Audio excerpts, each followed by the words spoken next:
You're the most feared The psychic time for interrogator in the contemplation is galaxy. over. Entire We rise now civilizations to meet our surrender rather than destiny. face your mind probe. Kings and emperors The break moment is before your upon mental us. assault. You've Follow me. cracked the deepest secrets of 1,000 species across 50 star systems. Then you meet a human. What happens when an alien telepath, used to diving into minds like swimming through crystal clear water, suddenly finds himself drowning in something that defies every law of mental physics he knows?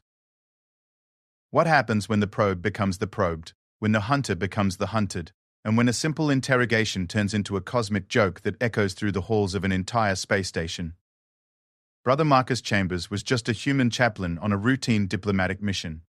He didn't ask to break an alien's brain just by thinking too loudly about his morning prayers, but sometimes the universe has a sense of humor darker than the void between stars. This is the story of what happens when humanity's greatest strength isn't our technology, our weapons, or our strategy. Sometimes it's just the beautiful, chaotic, absolutely insane way we think. Welcome to the day the galaxy learned why you should never ever try to read a human mind without permission. Especially not a religious human who really, really loves his job. The detention cell aboard the Catherian station Nexus Prime was designed to hold the most dangerous criminals in the galaxy. Walls of reinforced neutronium alloy, gravity fields that could crush bones to powder, and atmospheric controls that could render any known species unconscious within seconds. It was a masterpiece of alien engineering, and it had never failed to hold a prisoner. Brother Marcus Chambers sat cross-legged on the cold metal floor, completely at peace. Fascinating, observed Commander Zexay Morthan through the observation window. His silver-scaled face displayed the equivalent of amusement, the small gill slits along his neck fluttering in what his species considered laughter. The human appears to be meditating? Prayer, actually, corrected his aide, Lieutenant Vorsari, consulting her datapad. According to their cultural files, this specimen is what humans call a chaplain, some form of spiritual advisor. Zexahai's crimson eyes narrowed as he studied the prisoner. The human looked unremarkable by any standard. Average height for his species, brown hair showing the first traces of grey, wearing simple black clothing with a small metal symbol around his neck. Nothing about him suggested he was anything more than what the files indicated. Brother Marcus Chambers, age 40, 2, attached to the human diplomatic vessel New Covenant as spiritual counselor. And this unremarkable creature somehow managed to infiltrate our most secure communications array? Zexay asked. The evidence is circumstantial but compelling, Vossari replied, her tentacles dancing across the datapad's surface. The security breach occurred during his visit to the station's Cultural Exchange Center. Temporal analysis shows the intrusion began precisely when he entered the restricted archives section. Zexay nodded slowly. 3 months of planning had gone into intercepting the human diplomatic convoy.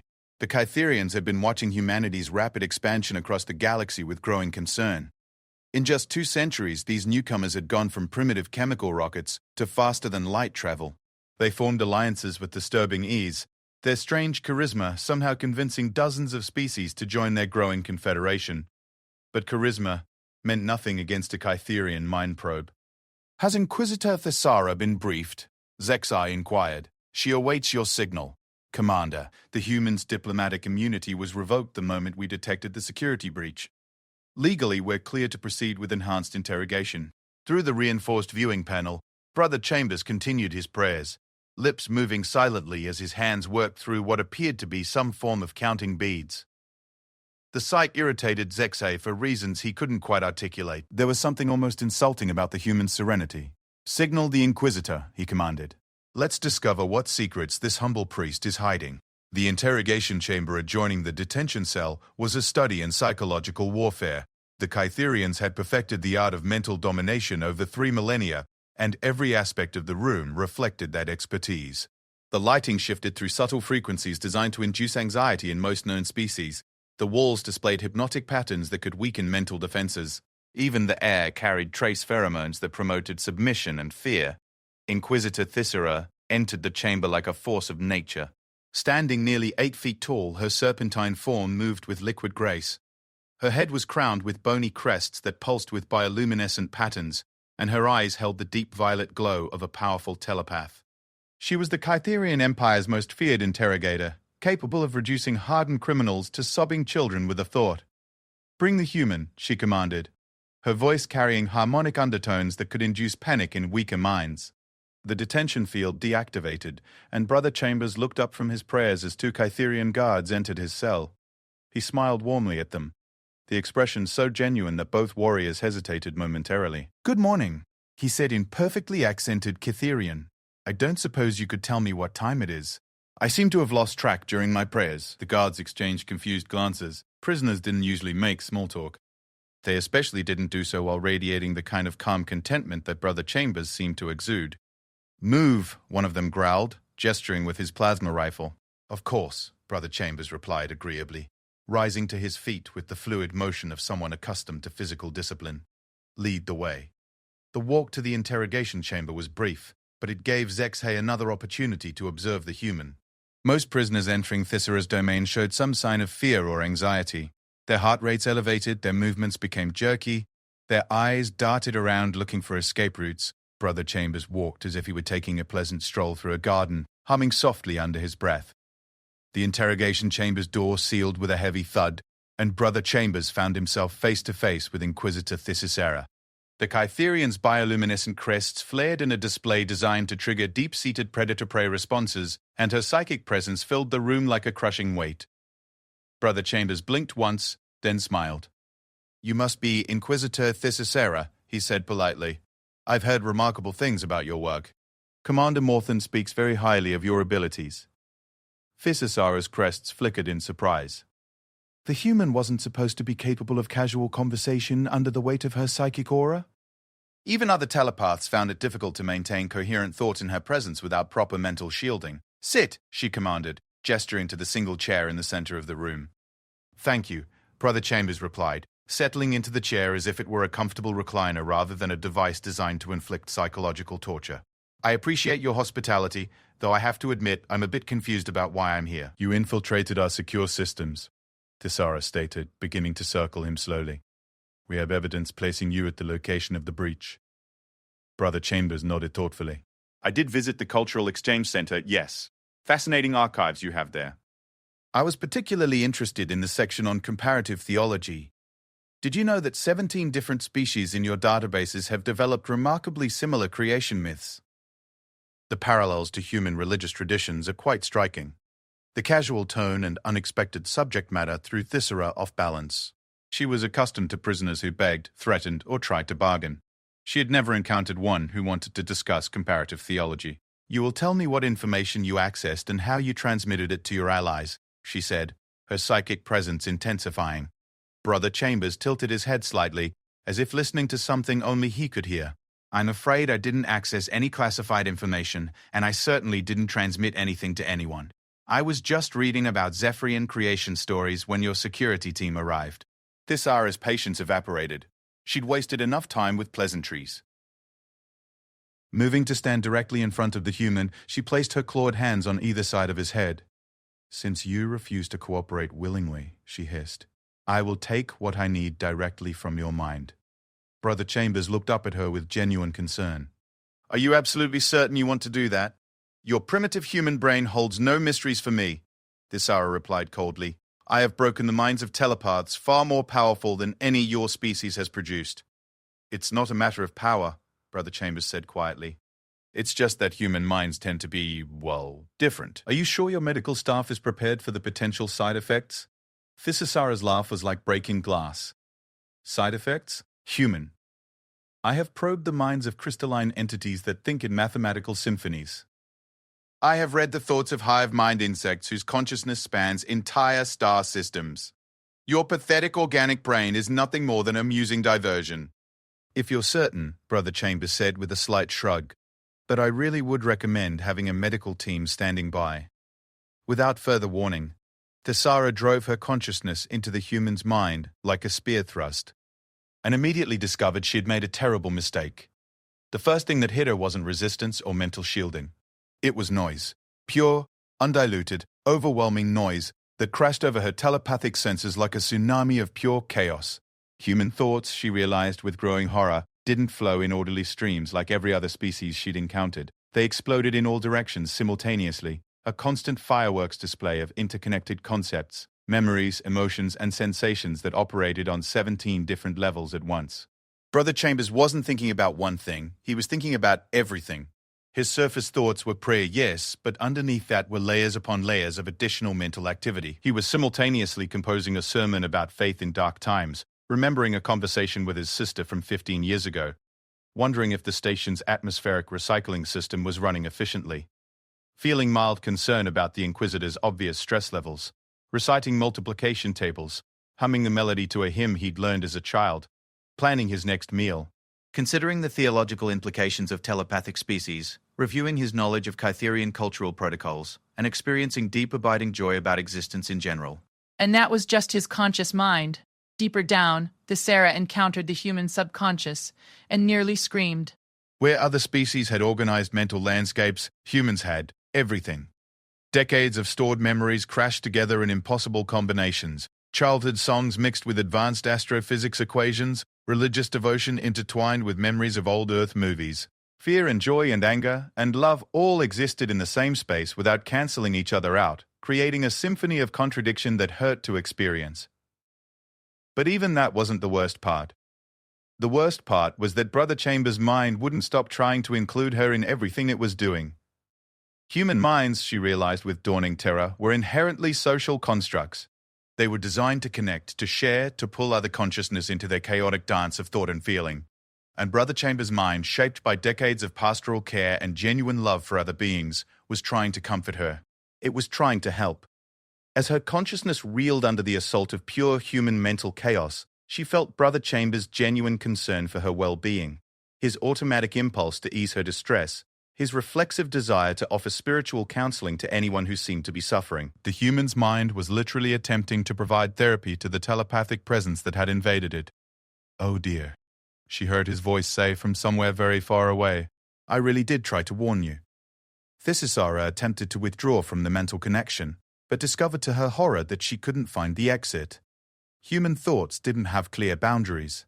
They flowed and merged and changed direction without warning, creating a maze of consciousness that defied every principle of telepathic contact she'd ever learned. She was lost in the mind of a human priest who was now actively worrying about her safety and trying to guide her back to her own consciousness while simultaneously praying for her spiritual well-being. Medical team to interrogation chamber 7. She heard Commander Zexhai's voice boom through the communication system. Emergency. The last thing Tissera remembered before losing consciousness was Brother Chambers' mental voice, warm with genuine compassion, saying, "Don't worry, my dear. Everything will be all right. You're going to be just fine." When she woke up 6 hours later in the medical bay, the first coherent thought she managed was, "Brother Chambers. Brother Chambers." And she couldn't seem to stop saying it. Doctor Episode. Keithalar had seen many strange things in her 30 years as the chief medical officer aboard Nexus Prime. She'd treated radiation poisoning from exposure to dark matter, surgically removed temporal parasites that existed in 17 dimensions simultaneously, and once spent 6 months trying to cure a vegan diplomat who'd been accidentally turned into a sentient gas cloud. But she'd never seen anything like what had happened to Inquisitor Thisara, Brother Chambers. The Kytherian kept muttering from her medical bed, her bioluminescent crests flickering weakly. "Brother Chambers, Brother Chambers, Brother Chambers." "How long has she been doing this?" asked Commander Zexai, standing beside the bed with an expression of barely controlled panic. 6 hours and counting, Doctor," Keithala replied, checking her medical scanner for the dozenth time. "Her brain activity is unusual.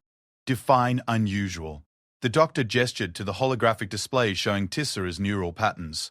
Instead of the normal wave formations that indicated Kytherian thought processes, the display showed something that looked like a three-dimensional kaleidoscope having an argument with a supernova. "Her telepathic centers are operating at maximum capacity, Doctor," Keithala explained, "but they're not generating coherent thought patterns. It's as if her mind is trying to process 17 different conversations simultaneously, while also humming, praying, and solving mathematical equations." Zexhai stared at the readouts in disbelief. "That's impossible. Kytherian minds don't work that way." "Exactly. But somehow, her neural pathways have been restructured. She's thinking like a human." The implications of that statement hit both of them at the same time. Commander Zexhai sank into the nearest chair, his silver scales turning pale grey with shock. "You're saying that the human somehow rewrote her brain patterns?" "Not rewrote, Dr. Sim," Keithala corrected. "More like infected. Her mind has been exposed to human thought processes, and it's trying to adapt. The problem is that Cytherian brains aren't designed to handle that kind of mental chaos. It's like trying to run quantum computing software on a mechanical calculator. Can you fix it? I don't know. I've never encountered anything like this before. I'm not even sure if this qualifies as damage or evolution. As if responding to their conversation, Thisara suddenly sat up in bed, her violet eyes wide and unfocused. The theological implications are staggering, she announced in perfect Cytherian. If consciousness is truly non-local, then the barrier between individual minds is merely an illusion. Brother Chambers was right about the interconnectedness of all sentient beings. We must consider the possibility that... She stopped abruptly, blinking in confusion. Brother Chambers? Who is Brother Chambers? Why do I keep thinking about Brother Chambers? Dr. Keithalar moved to the bed with practiced efficiency, medical scanner in hand. Inquisitor, do you remember what happened during the interrogation? Thisara's face went through a series of complex expressions as her mind struggled to process the question. Fear, wonder, confusion, and something that might have been joy flickered across her features in rapid succession. I touched his mind, she whispered.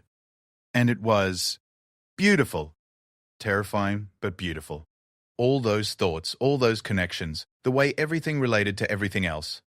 How do humans function with so much happening in their heads at once? That's what we're trying to figure out, Commander Zexhay said grimly.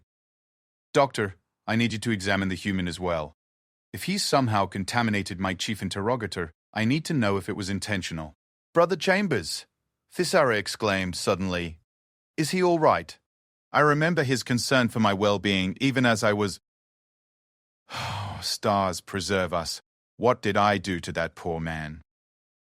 The genuine distress in her voice was perhaps the most unsettling thing about the entire situation. Inquisitor Thisara had built her career on being utterly ruthless. She'd once interrogated a war criminal for 18 hours straight without showing a trace of emotion. The idea of her expressing concern for a prisoner's welfare was like discovering that gravity had decided to work backwards. The human appears to be unharmed, Dr. Fiza. Keithala reported. In fact, according to the guards, he spent the time during your unconsciousness asking repeatedly about your condition and requesting permission to visit the medical bay. Of course he did, Thisara said with a smile that looked completely wrong on her predatory features. He's a priest. It's his nature to care for others, even those who've wronged him. Brother Chambers understands that compassion isn't weakness, it's the fundamental force that binds the universe together. Commander Zexhay exchanged worried glances with Dr. Keithala. The Inquisitor was talking like a philosopher instead of an interrogator, and her usual cold efficiency had been replaced by something resembling warmth. Doctor, he said quietly, I want a full psychological evaluation, and I want it yesterday. 20 minutes later, Dr. Keithala stood outside Brother Chambers' detention cell, medical equipment in hand and a growing sense of unease in her heart. The human sat in the exact same position she'd seen him in hours earlier, apparently deep in prayer. He looked up as she approached and his face lit up with genuine pleasure. Doctor, how wonderful to see you again. Please, tell me, how is Inquisitor Thisara?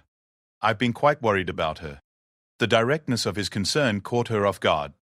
She's stable, but I need to examine you to understand what happened during the telepathic contact. Of course, Brother Chambers said agreeably, standing up with fluid grace. Though I should mention that I did try to warn her. Human minds aren't really designed for that kind of direct contact. We're a bit overwhelming. Dr. Keithala activated the detention field controls, allowing her to enter the cell safely. Up close, the human seemed even more unremarkable than before. Average height, ordinary features, clothing that had seen better days. Nothing about him suggested he possessed any kind of psychic ability whatsoever. Are you a telepath? She asked, beginning her scan. Oh no, Brother Chambers replied with a laugh. Not in any conventional sense. Humans don't really do telepathy the way other species do. We're more empathic, I suppose you could say. We connect through emotion and shared experience rather than direct thought transfer. The medical scanner beeped softly as it completed its analysis, and Dr. Keithala frowned at the results. According to her instruments, Brother Chambers was completely normal by human standards. Brain activity was within acceptable ranges, no signs of psychic enhancement or artificial modification, no unusual neural structures. Your medical records indicate that you're listed as a spiritual counselor, she said. What exactly does that involve? I provide comfort and guidance to those who need it, Brother Chambers explained simply. I listen to their concerns, help them work through difficult situations, offer perspective when they feel lost or alone. Essentially, I help people connect with something larger than themselves. And you do this without any psychic abilities? The most powerful connections aren't psychic, Brother Chambers said with a gentle smile. They're based on understanding, compassion, and the recognition that we're all part of something greater. When you truly open your heart to another being, the barriers between minds become irrelevant. Dr. Pass. Katala found herself nodding along with his words, despite having no rational reason to do so. There was something about the human's presence that was inherently calming. Not artificially so, like the pheromone manipulations used by some species, but genuinely peaceful in a way that seemed to come from deep conviction rather than any external influence. What happened when the Inquisitor probed your mind? She asked. Brother Chambers' expression became thoughtful. I suspect she encountered something she wasn't prepared for. Human consciousness is quite different from other species. We don't really think in straight lines, and our emotions are integrated into our thought processes rather than being separate functions. When she tried to navigate my mind using Kytherian mental frameworks, it probably felt like trying to read a book where every word is connected to every other word by invisible threads. Is that why she keeps mentioning your name? Ah, Brother Chambers said with obvious embarrassment. Yes, that's probably my fault. When I realized she was in distress, I tried to help guide her back to her own consciousness. But human minds are inherently social, and mine was shaped by decades of pastoral work. I'm afraid I might have inadvertently imprinted some of my own thought patterns onto her neural pathways. Doctor, Keithala stared at him in amazement. You're saying you accidentally gave her part of your personality? Not intentionally, and certainly not permanently, Brother Chambers assured her quickly. Think of it as a kind of mental echo. Her brain is trying to process the experience of contact with a human mind, so it's temporarily adopting some human characteristics. The effect should fade as her own neural patterns reassert themselves. How long will that take? Brother Chambers considered the question carefully. That depends on how deeply the connection went and how receptive her mind is to foreign thought patterns. Days, possibly weeks. But I can help speed the process if you'll allow me to speak with her. Absolutely not, Doctor. Keithala said automatically. You're still a prisoner, and she's in no condition for further contact with. Doctor, Brother Chambers interrupted gently. She's suffering because she's trying to process an experience her brain wasn't designed to handle. I can help her understand what happened and show her how to filter out the foreign thoughts.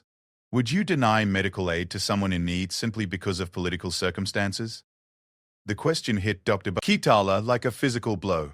As a medical professional, her first duty was to the welfare of her patients, regardless of species or political affiliation. The human was offering assistance based on his unique understanding of what had happened to Thisara, but he was also a prisoner accused of espionage. I'll need to discuss this with Commander Zexhai, she said finally.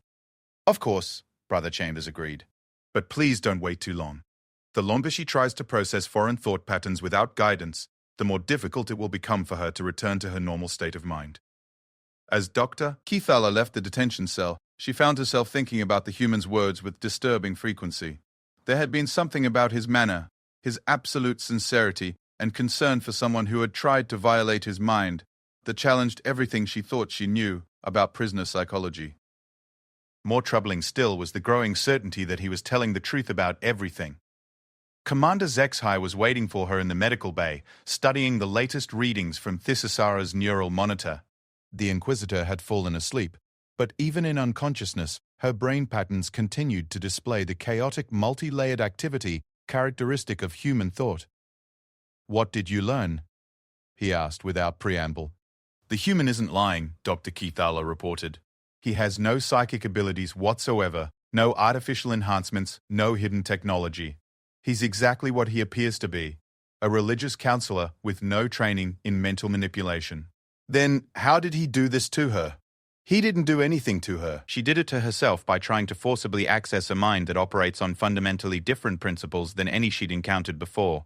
It's like the mental equivalent of decompression sickness.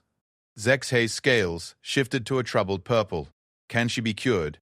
The human believes he can help her, but that would require allowing them to have direct contact. Unacceptable. We still don't know if this was part of some elaborate plan. Dr. Keithala moved to the medical readout, highlighting several concerning patterns in the data. Commander, her condition is getting worse. The foreign thought patterns are beginning to interfere with basic Cytherian brain functions. If this continues, we could be looking at permanent psychological damage. What kind of damage? Best case scenario, complete personality restructuring. Worst case, total mental breakdown. Zexai stared at his unconscious chief interrogator, weighing his options. Thisara had served the Empire faithfully for over 2 decades. She was irreplaceable, both professionally and personally. But allowing her to have contact with the human could be playing directly into enemy hands. How much time do we have? Based on current deterioration rates, 48 hours before the damage becomes irreversible. And you believe the human can actually help? Dr. Keithala hesitated, then nodded slowly. I've never seen anyone show that level of genuine concern for someone who just tried to assault their mind. If he wanted to cause harm, he's already had the perfect opportunity. Instead, he spent 6 hours asking about her welfare. As if summoned by their conversation, the Sasara stirred on the medical bed, her eyes opening with a look of confused panic. The stars, she whispered. They're all connected. Each point of light is a thought in the cosmic mind, and we're all part of the same vast consciousness. Brother Chambers showed me the truth. We're not separate beings. We're facets of a single infinite. She stopped, pressing clawed hands to her head in obvious distress. What's happening to me? Why can't I stop thinking like this? Dr. Rabin. Keithala moved to her bedside, medical scanner in hand. You're experiencing the after effects of telepathic contact with a human mind. Your brain is trying to process thought patterns it wasn't designed to handle. Make it stop, the Sasara pleaded. I can feel his thoughts mixing with mine. His compassion, his faith, his absolute certainty that every sentient being is precious and deserving of love. It's beautiful, but it's not me. I need to be myself again. Commander Zexai watched his chief interrogator struggle with foreign emotions and felt his resolve crumble. Whatever the political implications, he couldn't stand by and watch a valued officer suffer when help was available.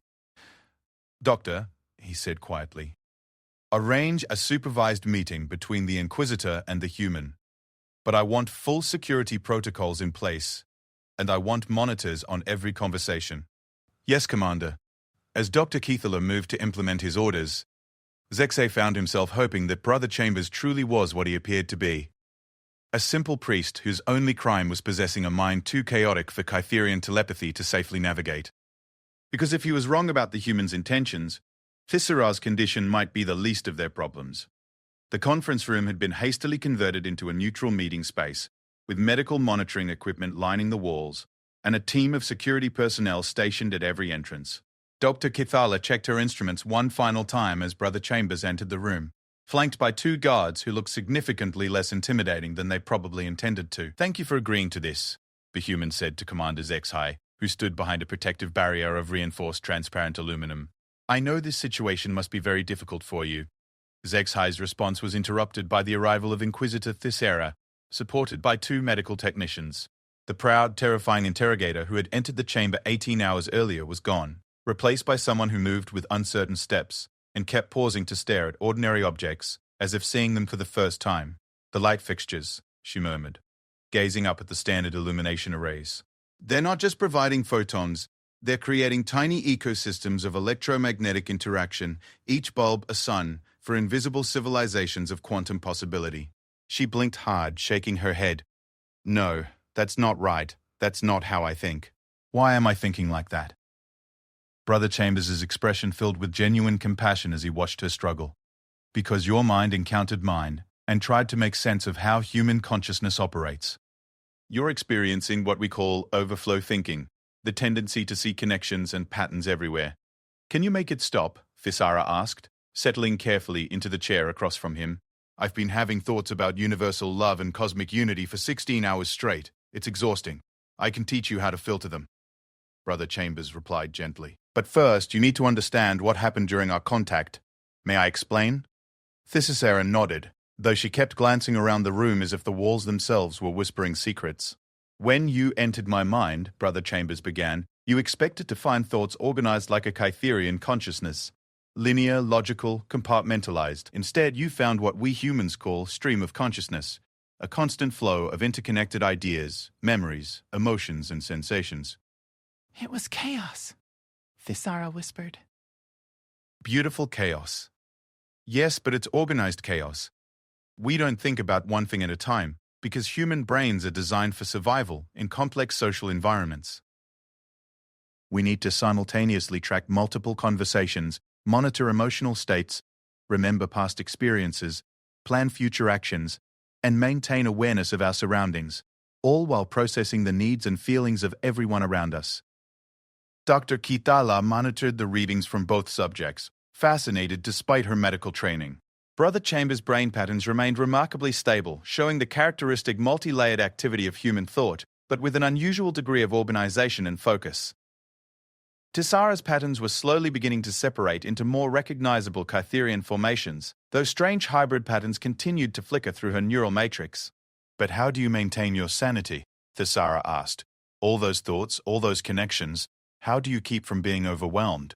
Brother Chambers smiled. Practice and faith. We learn early in life to accept that our minds are noisy places. We don't fight the chaos, we learn to find peace within it. That's what meditation and prayer teach us. Not to silence the storm, but to find the calm center that exists even in the midst of hurricane winds. I've been trying to impose Kytherian order on human thought patterns, Tessara realized. That's why it's been so painful. Exactly. Your mind is trying to force my thought processes into your mental architecture, but they're not compatible. It's like trying to install liquid software on solid hardware. You need to learn to let the foreign patterns flow through you without trying to integrate them. Commander Zexhai watched the exchange with growing amazement. The human wasn't just offering medical assistance. He was providing what could only be described as therapy. His calm presence seemed to be having a stabilizing effect on Tessara just through ordinary conversation. Can you show me how? She asked.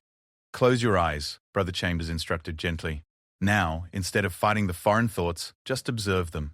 Don't try to understand them or organize them. Just let them exist. Tessara followed his instructions, her breathing gradually becoming more regular. I can feel them, she said. Your thoughts, your patterns. They're still there, but they're not trying to take over anymore. That's because you've stopped resisting them. Human thoughts aren't aggressive, they're adaptive. They only cause problems when other minds try to impose foreign structures on them. Now, can you feel the boundary between your thoughts and the echo patterns?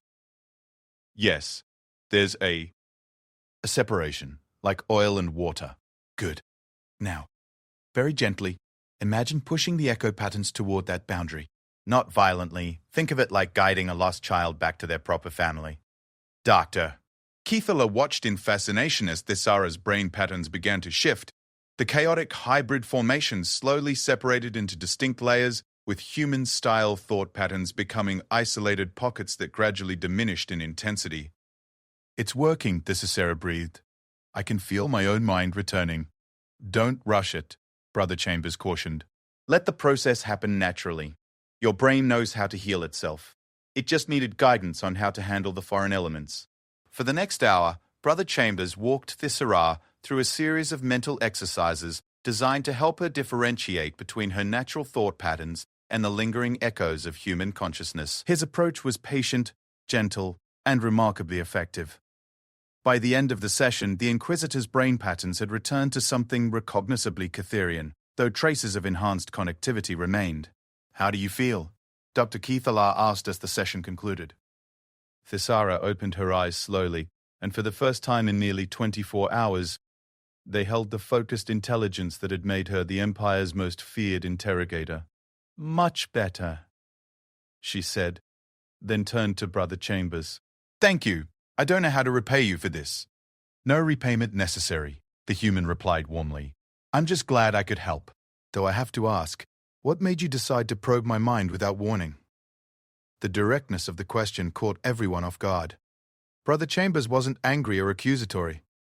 He seemed genuinely curious about her motivations. Tessara looked uncomfortable. We suspected you of espionage. The security breach at the Cultural Archives occurred during your visit. Ah, Brother Chambers said with understanding. You were doing your job. I can't fault you for that. Though I am curious about what kind of security breach you detected. Commander Zexhai stepped forward, his expression still wary. Someone accessed classified files in the theological database. Information that could be used to exploit religious divisions within the Empire. Brother Chambers frowned. That's terrible. Religious manipulation is one of the most insidious forms of warfare. May I ask what specific files were accessed? Historical documents relating to the schism of the twin suns, Thisara replied. Ancient religious conflicts that divided three star systems 4 centuries ago. I see why you'd be concerned, Brother Chambers said thoughtfully. That kind of information could definitely be weaponized by someone seeking to destabilize your government, but I'm afraid I can't help you identify the real culprit. I was genuinely just researching comparative theology.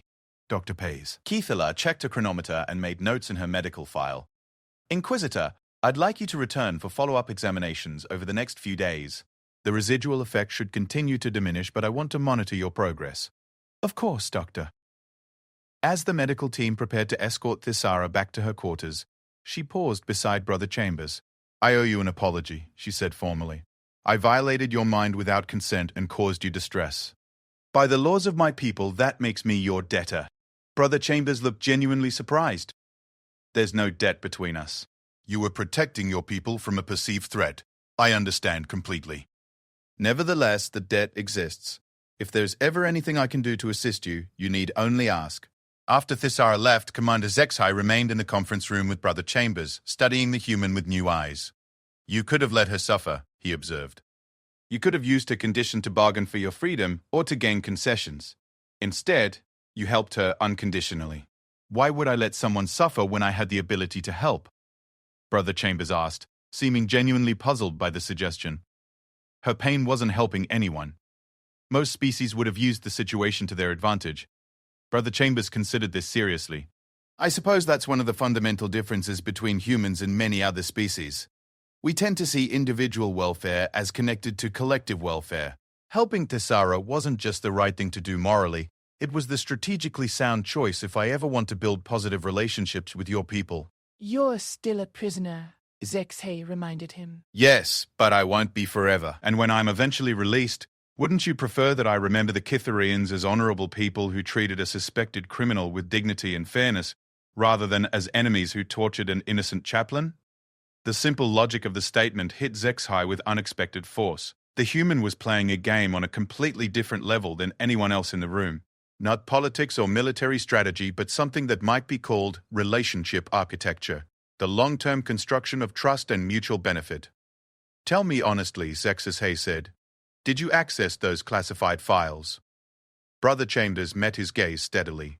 No, Commander, I accessed only the public archives and only materials related to comparative religious studies. I have no interest in your military secrets or political vulnerabilities. Then who did access them? I don't know, Brother Chambers replied, but I might be able to help you figure it out if you're interested. The offer surprised Zexai. How? The same way I helped Thisara understand what had happened to her mind. Sometimes an outside perspective can reveal patterns that are invisible to those too close to the problem. Doctor. Keithala, who had been monitoring the conversation while reviewing her medical data, looked up sharply. Commander, his brain patterns during this entire session have been completely consistent. No signs of deception, no elevated stress responses during questioning. Either he's telling the truth, or he's the most sophisticated liar I've ever encountered. Zexay weighed his options carefully. The human had just demonstrated remarkable ability and good faith by healing his chief interrogator. Brother Chambers had asked for nothing in return and had volunteered to help solve the security breach that had led to his imprisonment in the first place. On the other hand, everything about the situation felt too convenient, too neat. The timing of the security breach, the human's presence at the scene, his unusual mental abilities. It all added up to a pattern that his trained paranoia couldn't quite dismiss. What kind of assistance are you offering? He asked finally. Brother Chambers leaned back in his chair, his expression thoughtful. In my experience as a pastoral counselor, I've learned that most problems have their roots in human nature, or in this case, the nature of sentient beings in general.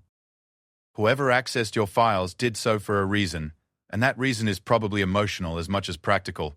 Explain. People don't usually commit crimes of opportunity when it comes to classified information. They commit crimes of passion, revenge, greed, ideology, desperation.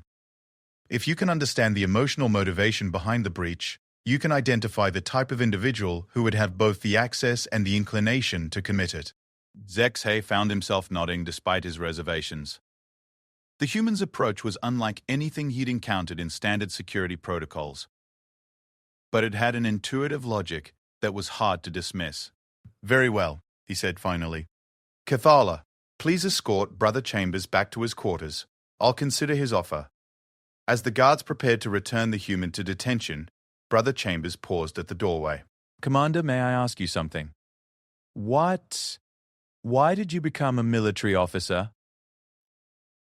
The unexpected personal question caught Zexay off balance. To serve my people and protect the Empire. Brother Chambers smiled. Then we have something in common. I became a priest for the same reason, to serve my people and protect what I believe in. Sometimes the methods are different, but the motivation is the same. As the human was escorted from the room, Zexay found himself thinking about that statement. For the first time since this entire incident began, he was starting to believe that Brother Marcus Chambers might actually be exactly what he appeared to be. A simple priest, whose only crime was having a mind too complex for alien telepathy to safely navigate. The question that remained was whether that made him more dangerous or less dangerous than originally suspected. The security briefing room felt different with Brother Chambers sitting at the conference table instead of behind detention barriers.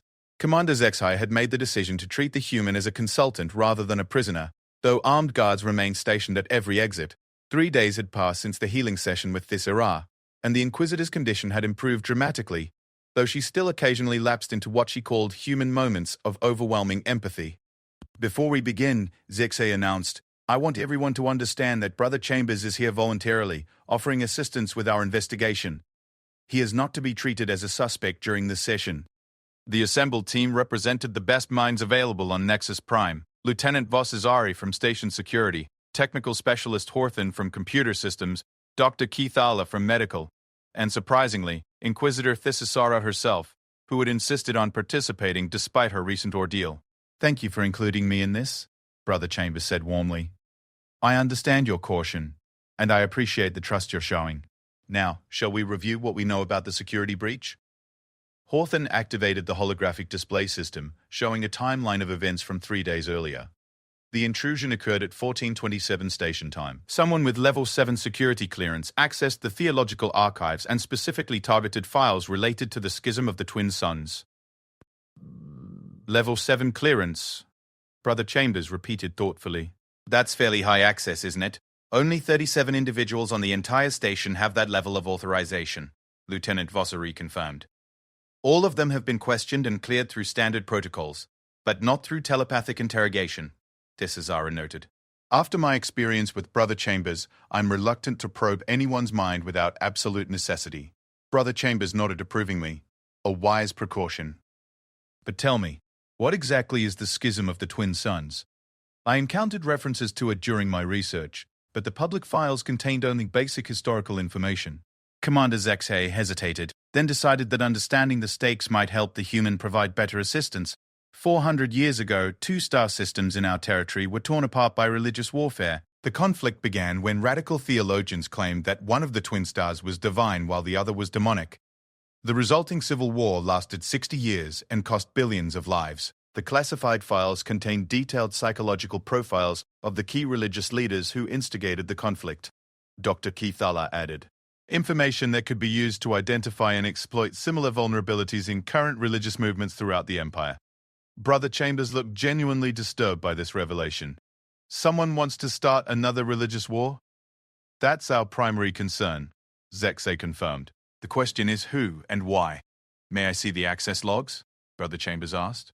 Horthan brought up the relevant data streams, showing a complex web of user authentication records, system entry points, and security checkpoints. To most observers, it would have looked like incomprehensible technical data. Brother Chambers studied it with the patient attention he might have given to a particularly difficult theological text. The access occurred during a shift change in the security rotation, he observed after several minutes. Correct, Lieutenant Vossary confirmed. Standard procedure during shift changes. But the timing is interesting. Whoever did this knew exactly when the security protocols would be at their most vulnerable to exploitation. That suggests someone with intimate knowledge of station operations. All of our Level 7 personnel know the security rotation schedules, Horthan pointed out. Yes, but they would also know that accessing classified files during shift changes would be the most obvious time to commit such a breach. It's almost too convenient. Brother Chambers leaned back in his chair, his expression thoughtful. Tell me, has anyone considered the possibility that this wasn't a planned espionage operation? The question seemed to catch everyone off guard. Paisara spoke first. What do you mean? In my experience, people rarely commit carefully planned crimes with such obvious timing. Deliberate espionage usually involves much more sophisticated methods of avoiding detection. This feels more like someone acting on impulse. Impulse? Commander Zexhay frowned. Why would someone impulsively access classified files about ancient religious conflicts? Brother Chambers stood up and began pacing slowly around the table, his hands clasped behind his back in a gesture that somehow managed to be both casual and deeply thoughtful. Because something triggered an emotional response that made those files suddenly important. Fear, anger, desperation, some kind of personal crisis that required immediate access to that specific information. Dr. Keithala checked her medical files. I've reviewed the psychological evaluations of all Level 7 personnel from the past month. No one showed signs of emotional distress or behavioral changes. What about the past week? Brother Chambers asked. I don't conduct weekly psychological reviews unless there's a specific incident. But you do conduct medical examinations, don't you? Physical health often reflects emotional state, especially in telepathic species. The doctor's eyes widened as she understood his implication. You think someone's been hiding emotional distress during formal psychological evaluations but might have shown physical symptoms. It's worth checking, Brother Chambers said gently. Sometimes people can control their words and even their surface thoughts, but they can't control their stress hormones or neurochemistry. Dr.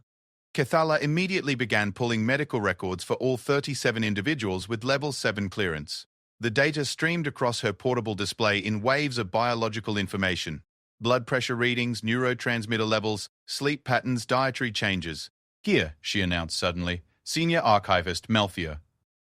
His stress hormone levels have been elevated for the past 2 weeks, and his sleep patterns show signs of severe anxiety. Melfior has worked in the theological archives for 20 years, Lieutenant Vosserai protested. His loyalty is unquestioned. Loyalty isn't always about political allegiance, Brother Chambers observed. Sometimes it's about protecting something or someone you care about. What do we know about his personal life? Horthan called up the archivist's personnel file. Married, 3 offspring, all adult. His youngest daughter recently relocated to the Proxima Centauri colony. Brother Chambers stopped pacing. When did she relocate? 2 weeks ago. The timing was too perfect to be coincidental. Brother Chambers turned to Commander Zexhay with growing certainty. I think we need to talk to Senior Archivist Melfior immediately. But not as an interrogation, as a pastoral counseling session. You think he's protecting his daughter? Thisara asked. I think someone with access to historical information about religious warfare might be very concerned if his daughter had somehow become involved with a potentially dangerous religious movement. And I think a father who loves his child might risk everything to get the information he needs to help her. The implications of Brother Chambers' theories sent ripples of understanding through the assembled team. Commander Zexhay activated his communicator. Security, bring Senior Archivist Melfior to Conference Room 7 immediately. No formal arrest procedures. This is an interview, not an interrogation. 20 minutes later, Senior Archivist Melfior entered the conference room flanked by 2 security guards. He was a typical Kytherian male in late middle age, with silver scales dulled by stress and gill slits that fluttered with nervous breathing.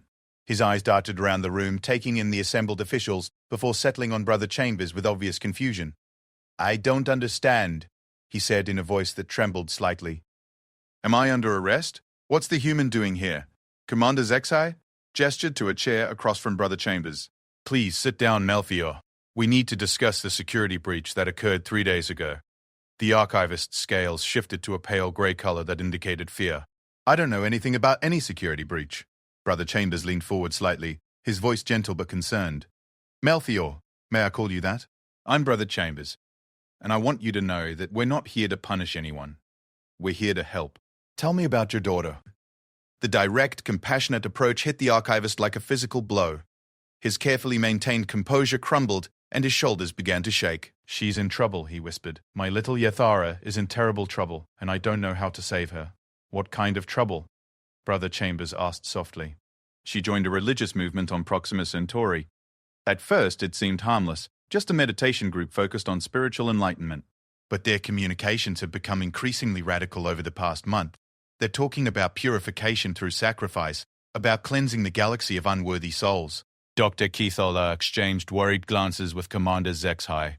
This was exactly the kind of dangerous religious extremism that the classified files could help identify and counter. You accessed the historical files to research the psychological patterns of religious radicalization, Brother Chambers said with understanding rather than accusation. You wanted to understand how these movements develop so you could help your daughter recognize the warning signs. Melchior nodded miserably. The public archives didn't have enough detail. I needed to understand how the leaders of the schism manipulated their followers, how they turned ordinary people into fanatics. I thought if I could show Yethara the historical parallels, she might realize what was happening to her. That was the action of a loving father, Brother Chambers said firmly. You broke regulations to protect your child. I can't fault you for that. But I violated my oath, Melchior protested. I betrayed the trust placed in me. You prioritized love over law, Brother Chambers replied. In my experience, that's usually the right choice when innocent lives are at stake. Commander Zexay found himself in an unexpected position. By all rights, Melchior should be facing court-martial for unauthorized access to classified materials. But the man's motivations were not only understandable, they were admirable. And Brother Chambers seemed to be guiding the conversation toward a resolution that served everyone's interests. Melchior, the human continued, what did you discover in your research? Did you find information that could help your daughter? I learned about the manipulation techniques used by charismatic religious leaders, the archivist replied. The way they isolate followers from family, create artificial crises that require extreme responses, use sleep deprivation and emotional stress to break down critical thinking. Everything I read matched what I was seeing in Yethara's communications. And what were you planning to do with this information? I was going to travel to Proxima Centauri to bring her home. But I needed to understand the psychological techniques being used so I could counter them effectively. Thisara spoke up for the first time since the archivist had arrived. The movement your daughter has joined, do you have their communications records? Melchior nodded and activated a personal data device. I've been monitoring their transmissions. The content has become increasingly disturbing. The holographic display filled with text communications, video messages, and audio recordings from the religious group. Even a cursory review revealed the classic patterns of dangerous cult behavior: isolation from family, demands for absolute obedience, promises of spiritual superiority, and increasingly explicit threats against unbelievers. Brother Chambers studied the communications with growing alarm. This isn't just religious extremism, he said grimly. This is a textbook example of cult radicalization with terrorist implications. Your daughter is in genuine danger, Melchior. I know, the archivist said desperately. That's why I had to access those files. I needed to understand how to help her. Commander Zexai realized that they were facing a situation far more complex than simple espionage. A Kytherian citizen was trapped in a dangerous cult on a distant colony, and her father had committed a crime trying to save her. The classified information he'd accessed could indeed help counter the psychological manipulation being used by the cult, but it had also been obtained illegally. Brother Chambers, he said carefully, you have experience with this kind of situation? Unfortunately, yes. Religious extremism is a problem that affects many species, including humans. We've developed protocols for helping people escape from manipulative groups and recovering from psychological abuse. Would you be willing to assist in a rescue operation? Brother Chambers didn't hesitate. Of course, but I'd need official authorization to travel to Proxima Centauri and access the relevant psychological profiles. And I'd need Melchior's help. No one knows his daughter better than he does. The room fell silent as everyone processed the implications. Commander Zexhay was being asked to authorize a joint human-Kytherian rescue mission based on information obtained through criminal activity, led by a foreign chaplain and a confessed security violator. Under normal circumstances, it would have been an impossible request. But these weren't normal circumstances. Dr. Keithala, he said finally, prepare a full psychological profile of cult manipulation techniques based on the classified files. Lieutenant Vossari, arrange transportation to Proxima Centauri for a diplomatic rescue mission. Melchior, you're officially reassigned to special operations, pending resolution of this crisis. And Brother Chambers? Thisara asked. Zexhai looked at the human who had healed his chief interrogator, solved his security breach, and was now volunteering to help rescue a stranger's daughter from a dangerous cult. Brother Chambers is hereby appointed as Special Advisor on Xenopsychology and Religious Extremism, he announced, with full diplomatic immunity and access to all resources necessary for this mission. Brother Chambers smiled with genuine warmth. Thank you, Commander. I promise we'll bring Yethara home safely. As the meeting concluded and plans began forming for the rescue mission, Tissisara approached Brother Chambers privately. You knew this would happen, she said. From the moment you offered to help solve the security breach, you knew it would lead to something like this. I hoped it might, Brother Chambers admitted. Sometimes the best way to solve a problem is to understand the human heart behind it. In this case, a father's love for his daughter. And if it had turned out to be actual espionage, Brother Chambers considered the question seriously. Then I would have done everything in my power to help you stop it. The same principle applies. Understanding the motivation helps you find the solution. Thisisara nodded slowly, still processing the residual human thought patterns that occasionally surfaced in her consciousness. Brother Chambers, may I ask you something personal? Of course. Do all humans think the way you do? See solutions where others see only problems. Brother Chambers laughed gently. Oh, no. Humans are remarkably diverse in how we approach problems.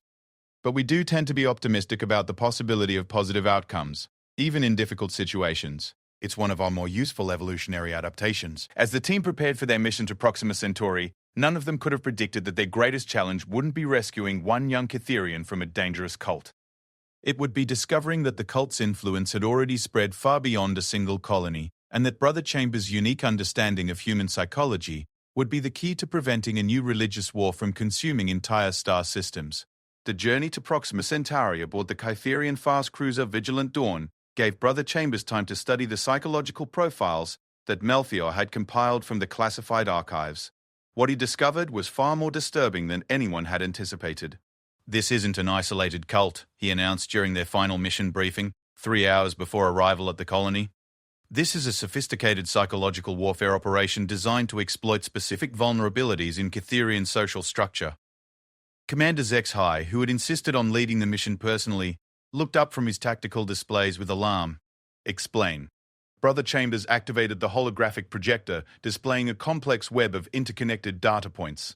The manipulation techniques being used against Yethara and the other cult members aren't random. They're specifically calibrated to target Cytherian psychological patterns that were identified during the schism of the twin suns. Dr. Cathalar studied the display with growing horror. Someone is using our own historical research against us. More than that, Brother Chambers continued. The timing of this operation, the specific colony chosen, even the religious terminology being used, everything suggests that whoever is behind this has access to the same classified files that Melchior accessed. The implications hit the assembled team like a plasma torpedo. Lieutenant Vossari was the first to voice what everyone was thinking. You're saying we have a spy with level 7 clearance who's been planning this for months? I'm saying we have someone with intimate knowledge of Cytherian psychology who's using that knowledge to create a religious movement that could destabilize your entire empire, Brother Chambers replied grimly. And Yethara isn't a victim, she's a test subject. Melchior, who had been silent throughout most of the journey, suddenly looked up from his data tablet with a stricken expression. She sent me a message 3 hours ago. She says the time of purification is approaching, and that unworthy souls will soon be cleansed from the galaxy. Show me, Brother Chambers requested. The communication that appeared on the display was unlike anything they'd seen before. Yetara's normal warm personality had been completely replaced by cold fanaticism. She spoke in measured tones about the divine imperative to eliminate inferior species and purify the galaxy for the chosen few. But what made the message truly chilling was the sophisticated theological framework she used to justify genocide. This level of indoctrination doesn't happen in 2 weeks, Brother Chambers observed. She's been under psychological manipulation for months, possibly years. That's impossible, Melchior protested. She was living at home until 2 weeks ago. I would have noticed changes in her behavior, unless the manipulation was occurring through remote communication channels that you weren't monitoring, Thisisara suggested. Social media, virtual reality experiences, online study groups, there are dozens of ways to influence someone without direct physical contact. Brother Chambers nodded grimly. The initial recruitment probably happened gradually, through apparently innocent spiritual discussions. The target was slowly exposed to increasingly radical ideas until her entire worldview had been restructured. Moving to the colony was the final step. Total isolation from moderating influences. Commander Zexhai received an urgent communication from the bridge. After a brief conversation, he turned to the team with an expression of barely controlled alarm. We have a problem, he announced. Long-range sensors have detected 17 ships approaching Proxima Centauri from different vectors. They're not responding to standard hails, and their trajectory suggests they're not planning to enter orbit peacefully. The purification, Melthier whispered in horror. She said the purification was approaching. They're going to attack the colony. Brother Chambers felt his stomach drop as the full scope of the conspiracy became clear. It's not an attack on the colony. It's a rescue mission. Those ships are coming to evacuate the cult members before they implement whatever they're really planning. Which is what? Dr. Kithala demanded. Mass suicide, Brother Chambers said quietly, combined with a biological weapon that will make their deaths look like genocide by colonial authorities. The psychological profiles from the Chasm indicate that martyr complexes were the primary motivation for the most destructive phase of that. The silence that followed this revelation was broken only by the soft hum of the ship's engines and the increasingly frantic beeping of communication alerts from Proxima Centauri. They're turning the colony into a false flag operation, Commander Zexhay realized, making it look like the Cytherian government is slaughtering innocent religious practitioners, which will trigger exactly the kind of religious uprising that destroyed the Twin Sun systems 400 years ago, Thisisara added. But this time, it won't be limited to 2-star systems. It'll spread across the entire empire. Brother Chambers stood up abruptly, his expression transforming from analytical concern to determined resolve. How long until we reach the colony? 47 minutes, Lieutenant Vasari reported. And how long until those ships arrive? 31 minutes. Then we don't have time for a conventional rescue mission. We need to implement emergency protocols. Brother Chambers turned to Commander Zexhay with the kind of absolute certainty that comes from moral clarity. I need to talk to Yatara directly. Right now. The communication delay to Proxima Centauri is 8 minutes each way, Melthier pointed out. By the time we establish contact... No, Brother Chambers interrupted. I need to talk to her mind to mind. Telepathically. The request sent shockwaves through the assembled Cytherians. Thisara was the first to recover from her surprise. Brother Chambers, human minds aren't compatible with our telepathic systems. You've seen what happens when...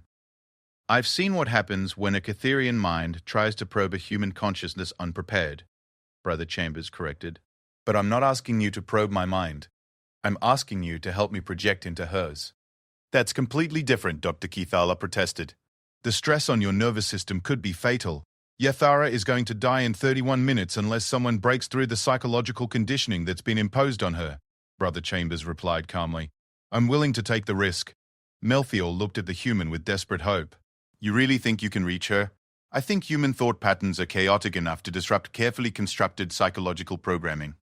And I think a father's love, transmitted through someone trained in pastoral care, might be exactly what she needs to remember who she really is. Commander Zexhay weighed the risks and benefits with the speed of a trained military officer. What do you need? Lysara's assistance as a telepathic conduit, Dr. Supel. Kethala's medical monitoring and Melthior's emotional connection to his daughter, plus access to the ship's most powerful communication array. This is insanity, Dr. Kithala muttered, but she was already activating her medical equipment. I'll need full neural monitoring on both Brother Chambers and the Inquisitor. If either of you shows signs of serious distress, I'm ending the connection immediately. 20 minutes later, the ship's primary communication chamber had been converted into a makeshift telepathic amplification center. Brother Chambers lay on a medical gurney connected to monitoring equipment, while Thisara sat beside him with her hands positioned over his temples. Melthier stood nearby, clutching a personal communication device loaded with years of family recordings and photographs. Remember, Brother Chambers said as Dr. Chamber. Kithala made final adjustments to the monitoring equipment. I'm not trying to force my way into Yathara's mind. I'm trying to offer her a choice. If she rejects the contact, don't try to maintain the connection. Understood, Thisara replied. But Brother Chambers, if you get lost in her consciousness the way I got lost in yours, then you'll guide me back, he said with a gentle smile. Just like I guided you. The telepathic connection established itself gradually, beginning with the familiar sensation of Thisisara's mental presence touching the edges of his consciousness. But instead of trying to navigate the chaos of human thought, she was using it as a launching platform, amplifying his natural empathic abilities and directing them across space toward a young Cytherian woman who was preparing to die for a lie. The moment contact was established, Brother Chambers understood the full horror of what had been done to Yatara. Her mind had been systematically restructured through months of careful psychological manipulation. Every natural emotional response had been suppressed or redirected. Every personal memory had been recontextualized through the lens of religious fanaticism. Even her love for her father had been twisted into a weapon against everything she had once valued. But underneath the artificial programming, her real personality was still there. Yatara, he projected, using Thaisara's telepathic abilities to transmit not just words but emotions and images. "Your father loves you." The response was immediate and violent. The programmed personality recoiled from the contact, trying to classify it as an attack by unworthy beings who sought to corrupt her divine purpose. But Brother Chambers didn't fight the resistance. Instead, he surrounded it with the overwhelming chaos of human consciousness, the same storm of interconnected thoughts and feelings that had overwhelmed Thaisara. The difference was that this time, the chaos carried a very specific message. Through the mental connection, Brother Chambers transmitted every memory that Melchior had shared about his daughter. Her first words, her favorite games as a child, the pride he'd felt watching her graduate from the academic center, the worry he'd experienced when she'd announced her spiritual journey, the desperate love that had driven him to risk everything to save her. Human minds, he'd learned, were inherently narrative constructs. They understood the world through stories, through emotional connections between events and people, and the story he was telling Yathea